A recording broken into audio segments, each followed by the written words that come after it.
මහසෙන් රජතුමාර කහපාට මල් මාලා දාලා තියෙන මහසෙන් රජතුමා තමයි කියන්නේ. හදලා තියෙන මේක. හොඳට මතක තියාගන්න මහසෙන් රජතුමා කියන මින්නේරි දෙවියන් කියලා හිතන් කියනව නේද අපි?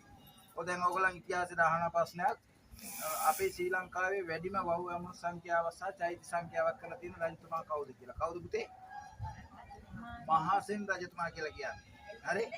අපිට ප්‍රශ්න පත්‍රය දෙනවා ප්‍රශ්න පත්‍රය දීලා ප්‍රශ්න තුනකට පිළිතුරු ලියන්න කියනවා. එතකොට ඔයගොල්ලෝ ලේසි මේවා ලියන්න. කම ප්‍රශ්න පත්‍රයේ කොට දාගන්න පුළුවන් පුතේ. විශ්වවිද්‍යාලය කියලා රිසර්ච් එකක් කරගෙන එන්න කියනවා. අනිවාර්යයෙන්ම කියනවා. ඒක දැනගන්න මේවා පොඩ්ඩක්. අපි මේවට ඇවිල්ලා පොඩ්ඩක් දැනගන්න. හරි?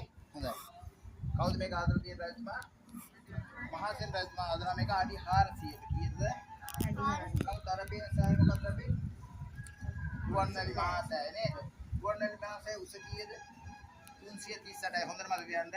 වටේට ආලි අඹලා ඉන්න 338 දෙනෙක්. එහෙනම් ඒසි ගණන් තියාගන්න. අපේ මහසෑය උස කීයද? 338යි. කවුද හදන රජතුමා? දුටුගැමුණු රජතුමා. මේක හදන්නේ කවුද? මහසෙන් රජතුමා අඩි 400ට ඇදුවත් කිසිම අවස්ථාවක මේක තියෙන්නේ නැහැ කියලා ජනප්‍රවාද මතයක් තියෙනවා ශ්‍රී ලංකාවේ ජනප්‍රවාද මතය. දැන් මේක අඩි 400ට නැහැ. හොඳට මතක. මේකත් නැහැ අපේ ගිරියත්. එහෙනම් තෝරේ ප්‍රමුඛ ධාතුනාගේ තියෙන කොයිද? වන්දනි මහසෑය. අපි නම් විශ්වාස කරනවා සමහර අය විශ්වාස කරන්නේ නමුත් මම විශ්වාස කරනවා අපේ බුද්ධ ජාවාසයේ මේවා හින්දා තමයි මේවා උස්සන්නේ.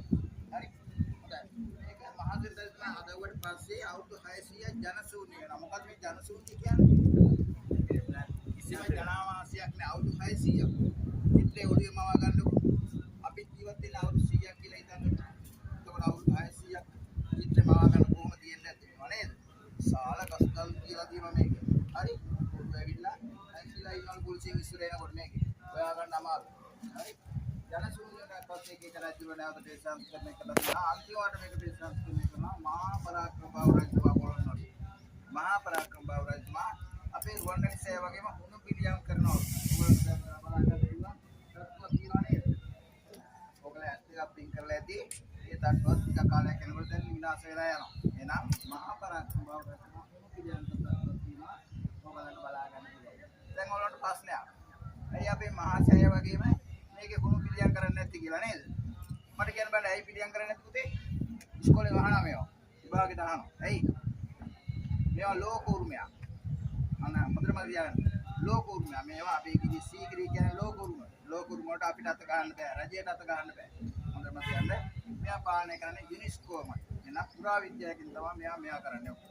ඒගොල්ලන් පඩි නඩි කරන්නේ මේ වැඩ කරන අයට